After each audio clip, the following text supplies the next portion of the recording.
गौरी पुत्र गणेश भगवान की जय। श्री शंकर पार्वती भगवान की जय। बोलिए श्री शिवाय नमस्तुभ्यम। प्रिय भक्तजनों, आप सभी को शुक्र प्रदोष व्रत की हार्दिक शुभकामनाएं।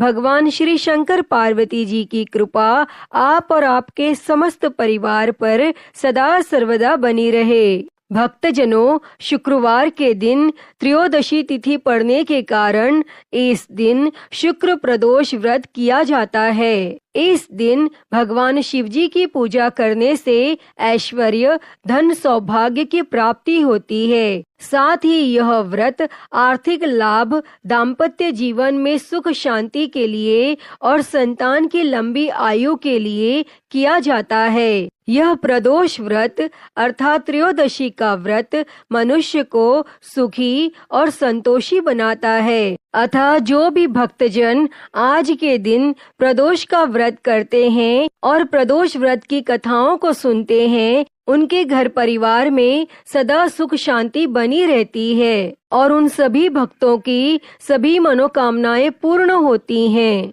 भगवान शिव जी के साथ साथ माता पार्वती जी का भी आशीर्वाद उन्हें प्राप्त होता है। तो प्रिय भक्तजनों, आज हम इस वीडियो में शुक्र प्रदोष व्रत की बड़ी ही दुर्लभ कथा को सुनेंगे। तो आप सभी भक्तजन बड़ी ही श्रद्धा, ध्यान पूर्वक और प्रसन्न चित्त मन से भगवान श्री शंकर पार्वती जी के चरणों का ध्यान करते हुए इन कथाओं को पूरा अवश्य सुनिएगा। तो सभी प्रेम से बोलिए श्री शंकर पार्वती भगवान की जय।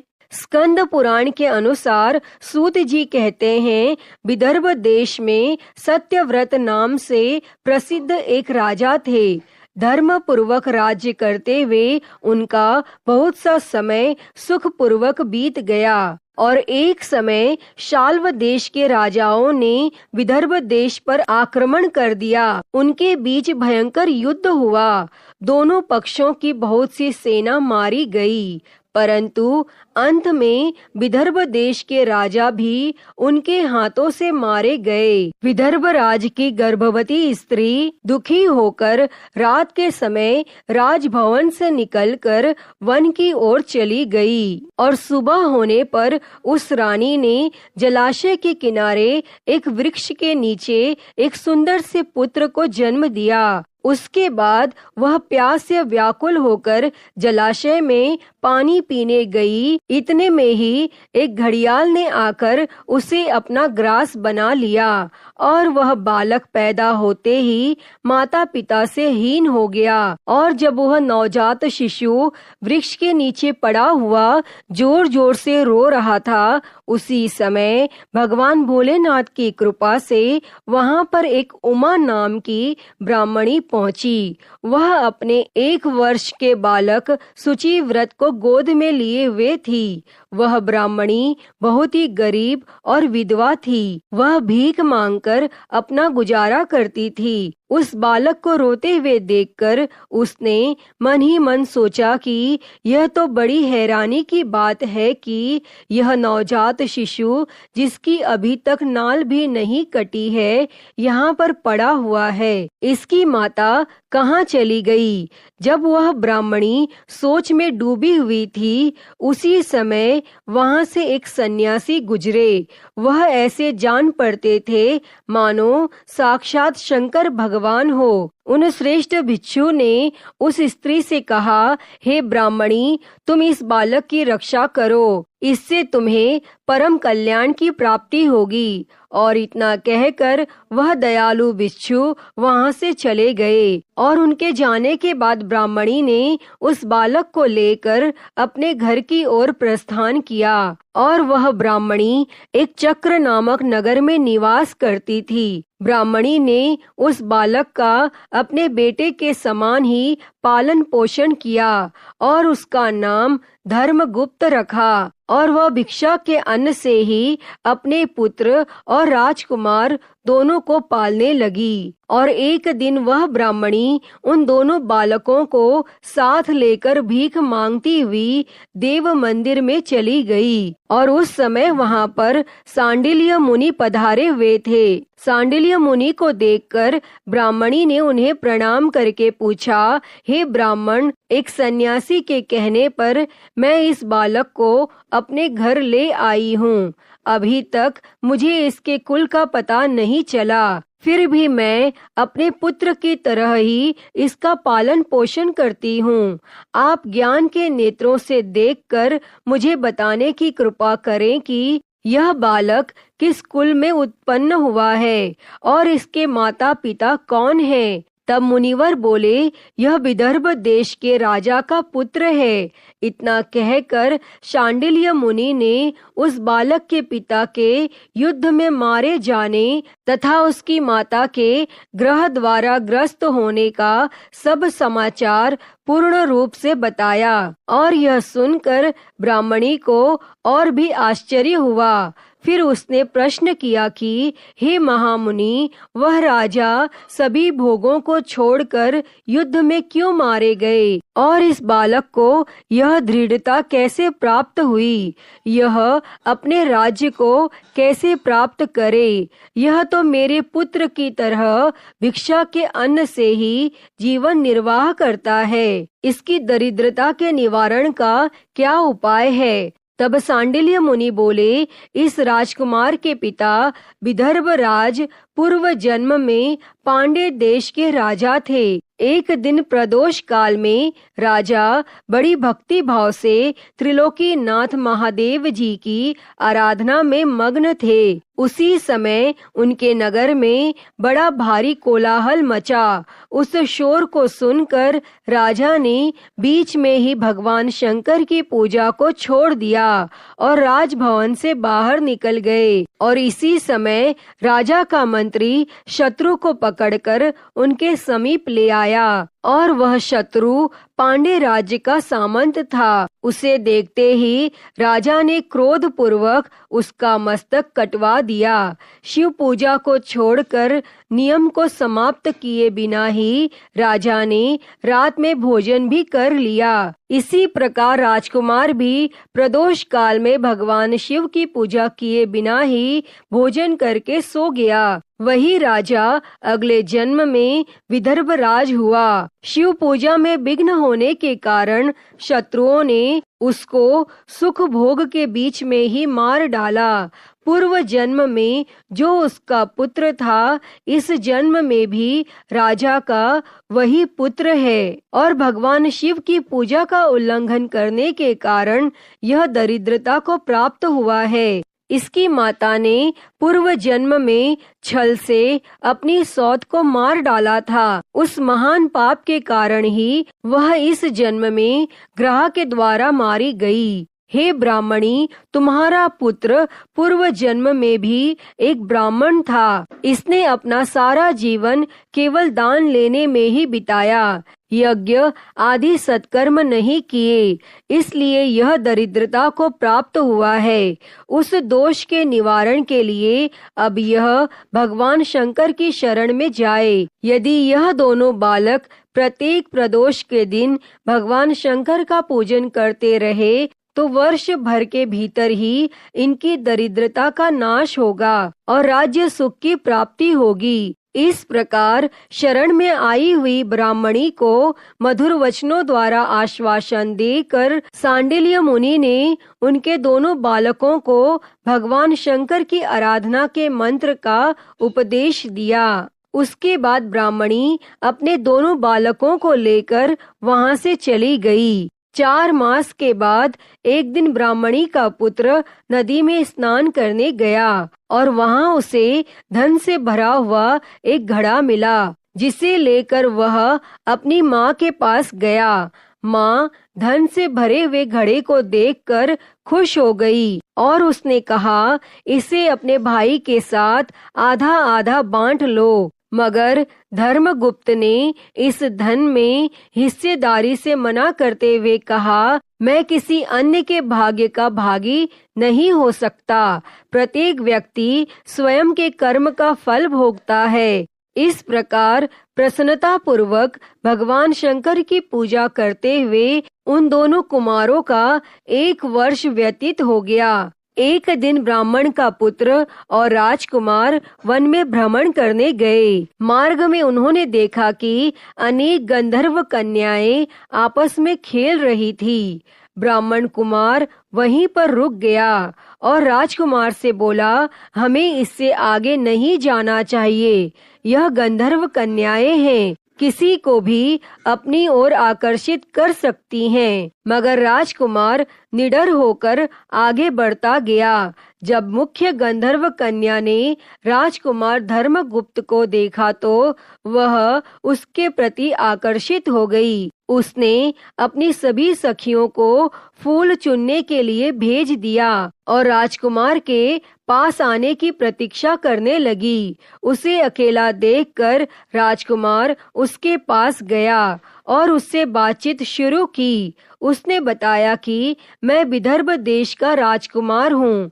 मेरे माता पिता अब इस संसार में नहीं हैं और शत्रुओं ने हमारे राज्य पर कब्जा कर लिया है। तब उस कन्या ने अपना परिचय देते हुए कहा कि मैं विदर्भ नामक गंधर्व की पुत्री हूँ। मेरा नाम अंशुमति है और मैं गायन में प्रवीण हूँ। उसने यह भी कहा कि मैं आपसे विवाह करना चाहती हूँ। इतना कहकर उसने अपनी मोतियों की माला निकालकर राजकुमार को पहना दी। तब राजकुमार ने पूछा, तुम राजपाट गवा चुके राजकुमार के साथ कैसे रह पाओगी और अपने माता पिता की अनुमति के बिना तुम मेरे साथ कैसे आ सकती हो? तब इस पर अंशुमति बोली, चाहे जो हो जाए मैं वही करूंगी जो मैं चाहती हूँ। तुम 2 दिन बाद प्रातः काल यहाँ आकर मुझसे मिलना। और इतना कहकर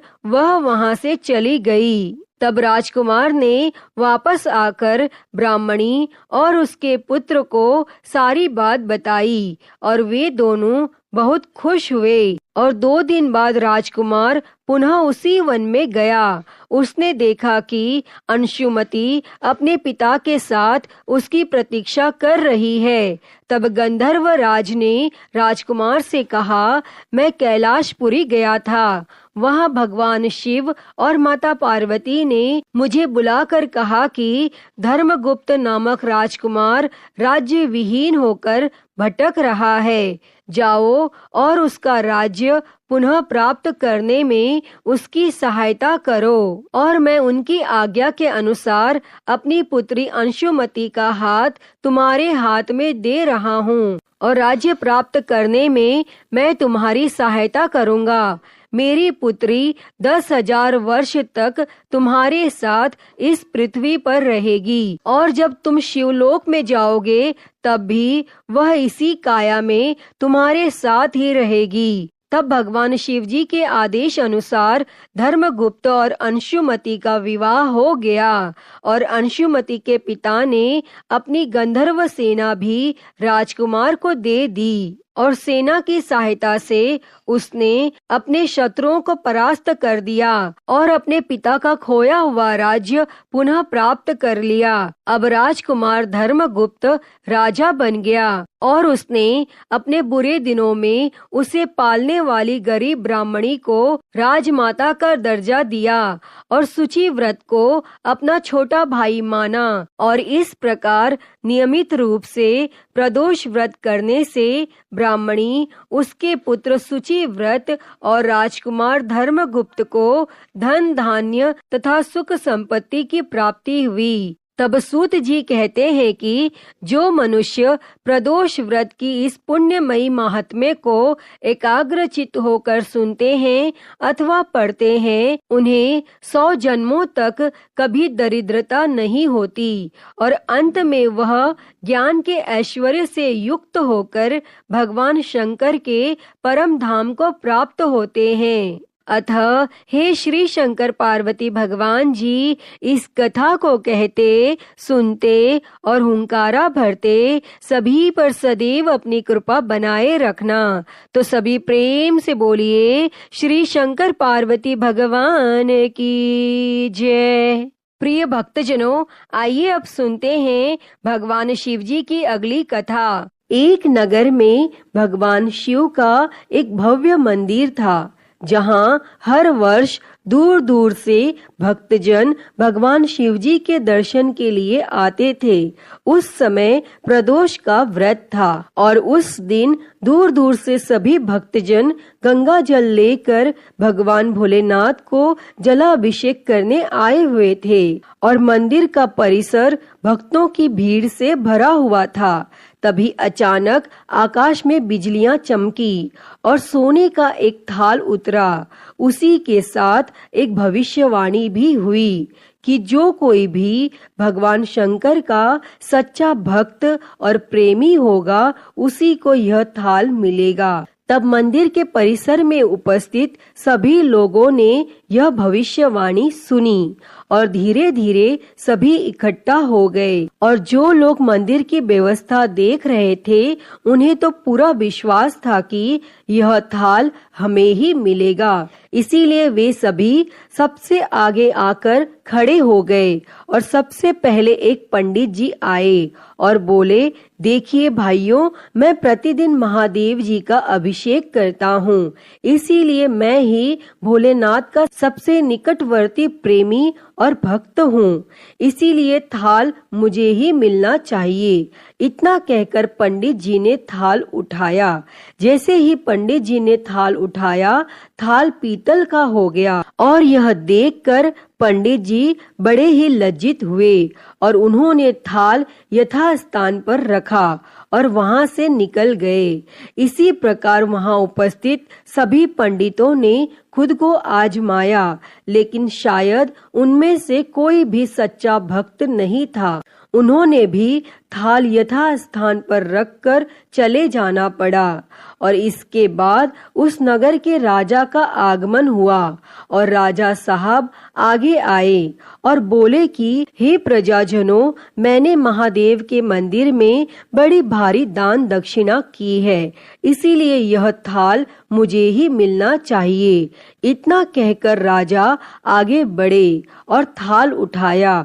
जैसे ही राजा ने थाल उठाया, थाल तांबे का हो गया और यह देखकर महाराज भी बड़े लज्जित हुए और थाल को यथास्थान पर रखकर एक तरफ खड़े हो गए और इसके बाद इसी तरह एक एक करके दानी, महात्मा और भक्त पधारे और थाल को उठाया। लेकिन किसी के हाथ में कुछ और किसी के हाथ में कुछ और हो गया, लेकिन सोने का नहीं रहा। तब लोगों को पता चला कि हम में से कोई भी महादेव का सच्चा भक्त नहीं है और उसी समय एक किसान का आगमन हुआ। वह बेचारा महीनों बाद आज प्रदोष व्रत के शुभ अवसर पर शिवजी के दर्शन करने आया था। गरीबी और गृहस्थी के बोझ तले दबा दिन रात खेतों में मेहनत मजदूरी करके अपना और अपने परिवार का गुजारा करता था।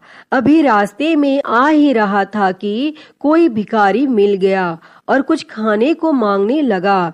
तब इस किसान को दया आ गई और अपने खाने के लिए जो जो खाना लाया था वह उसने उस भिखारी को दे दिया और थाल के बारे में इसने भी सुना था, लेकिन इसने उस ओर कोई ध्यान नहीं दिया। सीधा मंदिर में गया और महादेव का पूजन करके बाहर आ गया और परिक्रमा करके जाने को हुआ। तभी पीछे से एक व्यक्ति बोला, अरे ओ भाई, तुम भी यह थाल उठाकर देख लो, हो सकता है तुम ही वो सच्चे भक्त हो जिसके लिए यह थाल आया है।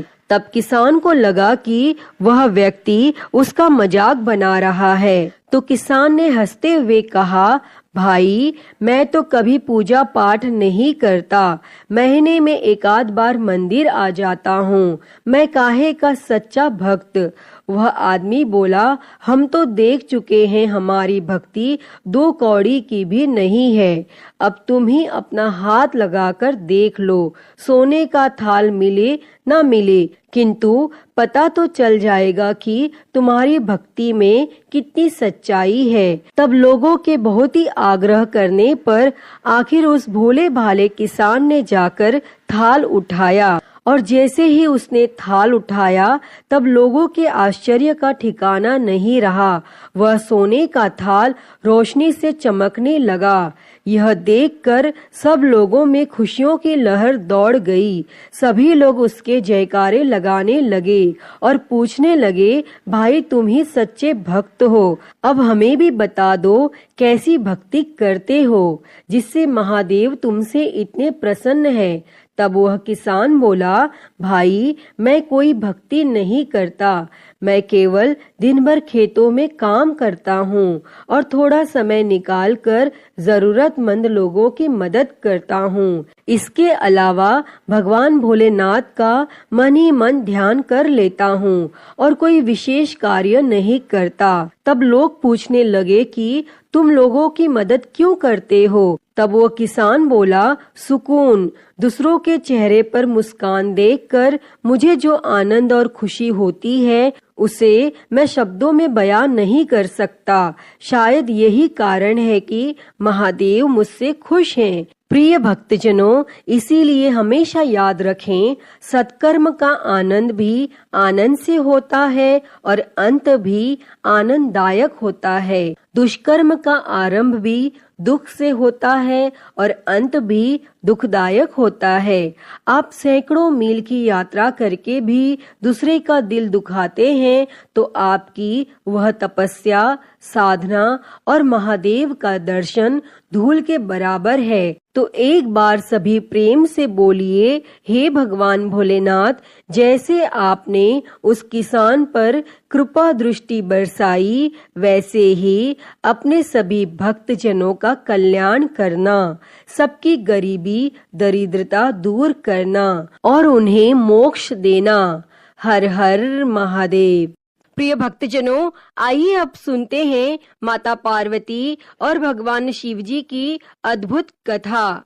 एक बार माता पार्वती ने भगवान भोलेनाथ से पूछा कि हे भगवान, जो लोग अपने भाग्य से दुखी होते हैं उन लोगों को पहले से ज्यादा दुख क्यों मिलता है, और जो लोग सुख भोगते हैं उन्हें कोई दुख नहीं होता। तब उस समय भगवान ने माता के सवालों का जवाब नहीं दिया और उनके प्रश्न का जवाब देने के लिए उन्हें पृथ्वी लोक पर ले आए। तब दोनों ने मनुष्य देह धारण किया और नगर में पति पत्नी के रूप में रहने लगे। और एक दिन माता पार्वती ने रसोई बनाने की तैयारी शुरू कर दी, लेकिन माता ने देखा कि चूल्हा बनाने के लिए ईंट नहीं है, तो वे अपने घर से बाहर कुछ दूर पर ईंट लेने पहुंची और उन्होंने कुछ जर्जर हो चुके मकान से ईंट ले ली और जाकर चूल्हा तैयार किया। और कुछ समय बाद भोलेनाथ खाली हाथ घर लौटे। तब ऐसा देखकर माता ने पूछा, हे स्वामी, आप कुछ लेकर नहीं आए तो भोजन कैसे बनेगा? और इस पर भगवान ने कहा, अब उसकी जरूरत नहीं पड़ेगी।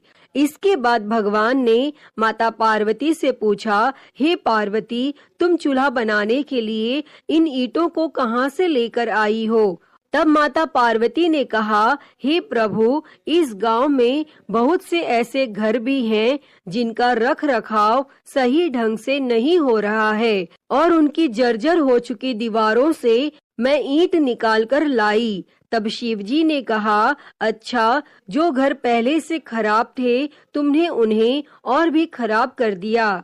तुम मजबूत घरों की दीवारों से भी ईंट ला सकती थी। तब माता पार्वती जी बोली, हे भगवान, उन लोगों ने अपने घरों का रख रखाव अच्छी तरह किया है और वे सुंदर भी लग रहे हैं और उन्हें बिगाड़ना ठीक नहीं है। उन्हें बिगाड़ने का हमें मन नहीं किया। हे भगवान, इसलिए मैंने खराब हो रहे घरों से ईंट लाई हूँ। तब इस पर शंकर जी ने कहा, हे देवी, कुछ दिन पहले तुमने हमसे एक प्रश्न किया था कि दुखी लोग हमेशा दुखी क्यों रहते हैं और सुखी लोग सदैव सुखी क्यों रहते हैं। तो इसका उत्तर यही है कि जिन लोगों ने अपने जीवन को अच्छे कर्मों से सुंदर बना रखा है, उन्हें दुख कैसे हो सकता है। देवी, जो पहले से ही अपने भाग्य को कोसते हैं, उन्हीं को दुख प्राप्त होता है। अतः जो मनुष्य मुझ पर विश्वास रख के मेरा पूजन करेगा, बिल्व पत्र मुझे चढ़ाएगा और गंगा जल से मुझे स्नान कराएगा, वह मेरे लिए प्रिय रहेगा, उसे जीवन में कोई दुख नहीं होगा। और यह कहकर भगवान शिव जी माता पार्वती जी के साथ पुनः कैलाश को चले गए। तो सभी प्रेम से बोलिए, श्री शंकर पार्वती भगवान की जय। श्री शिवाय नमस्तुभ्यम। प्रिय भक्तजनों, आइए सुनते हैं श्री उमापति महादेव जी की आरती। तो सभी प्रेम से बोलिए, हर हर महादेव। जय शिव ओमकारा, हो भोले भज शिव ओमकारा। ब्रह्मा विष्णु सदा शिव, भोले भोलेनाथ महाशिव। अर्धांगी धारा, ओम हर हर हर महादेव। एकानन चतुरानन पंचानन राजे, हो भोले पंचानन राजे। हंसासन गरुड़ासन, हंसासन गरुड़ासन। वृषवाहन साजे, ओम हर हर हर महादेव। दो भुज चार चतुर भुज, दस भुज अति सोहे, हो भोले दस भुज अति सोहे। तीनों रूप निरखता, भोले जी का रूप निरखता। त्रिभुवन जन मोहे, ओम हर हर हर महादेव। अक्षमाला बनमाला मुंडमाला धारी, भोले मुंडमाला धारी। चंदन मृग मद सोहे, चंदन मृग मद सोहे। भोले शुभकारी, ओम हर हर हर महादेव। श्वेतांबर पीतांबर बाघांबर अंगे, ओ भोले बाघांबर अंगे। सनकादिक ब्रह्मादिक, सनकादिक ब्रह्मादिक। भूतादिक संगे, ओम हर हर हर महादेव। कर के मध्य कमंडल चक्र त्रिशूल धरता, हो भोले चक्र त्रिशूल धरता। जग करता जग भरता, जग करता जग भरता। जग संहार करता, ओम हर हर हर महादेव। ब्रह्मा विष्णु सदा शिव आजीवन एका, हो बोले जानत अविवेका। प्रणव अक्षर के मध्य, ओम अक्षर के मध्य। ये तीनों एका, ओम हर हर हर महादेव। काशी में विश्वनाथ विराजे नंदी ब्रह्मचारी, हो बोले नंदी ब्रह्मचारी। नित उठ दर्शन पावत, रुचि रुचि भोग लगावत। महिमा अति भारी, ओम हर हर हर महादेव। त्रिगुण स्वामी जी की आरती जो कोई नर गावे, हो बोले जो कोई नर गावे। कहत शिवानंद स्वामी, जपत हलाहल स्वामी, सुख संपत्ति पावे। ओम हर हर हर महादेव। जय शिव ओमकारा, हो भोले भज शिव ओमकारा।